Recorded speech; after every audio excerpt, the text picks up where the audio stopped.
Welcome to week 3 on Buddhism. Now, as an introduction, of all the religious figures, other than perhaps Jesus Christ, is there anyone more likable than Buddha? Kind of the opposite of Cinderella, that rags to riches story. He's more like Mother Teresa. He has everything, great wealth, and that gives it all away in search for an answer to one of the world's greatest problems, that of suffering. And he addresses suffering in so many different dimensions, in its physical, mental, emotional, social, and spiritual varieties. And for Buddha, the answer is found in one thing, in awakening.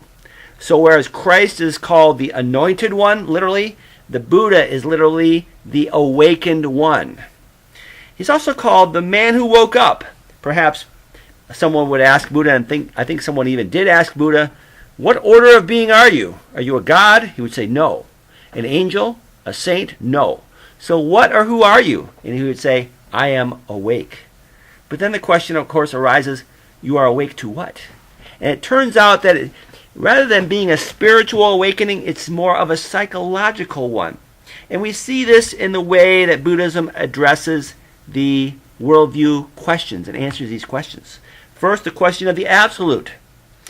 Buddha didn't so much believe in a god or even in Brahman, but rather to an awakening to the fact that each person causes their own suffering by being too attached to this world of impermanent things. And there we see how Buddhism is distinct from Christianity. Whereas the Buddhist is somewhat pantheistic, though not holding to an impersonal Brahman like in Hinduism, but rather to a state of being called nirvana, an abstract void.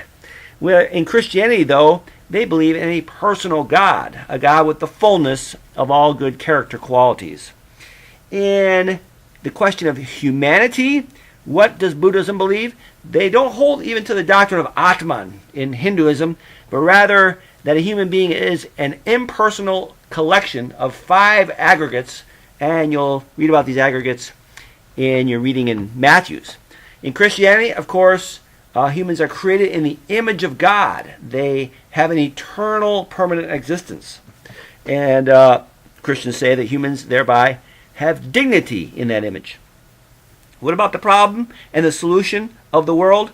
For Buddhists, the problem is being too attached to a changing world and thereby experiencing the pain of that attachment, especially as the world changes. The solution is detachment through the practicing of the Eightfold Path, those 8 disciplines for right living that you'll read about in your text. So have a great week, and we'll look forward to talking again next week.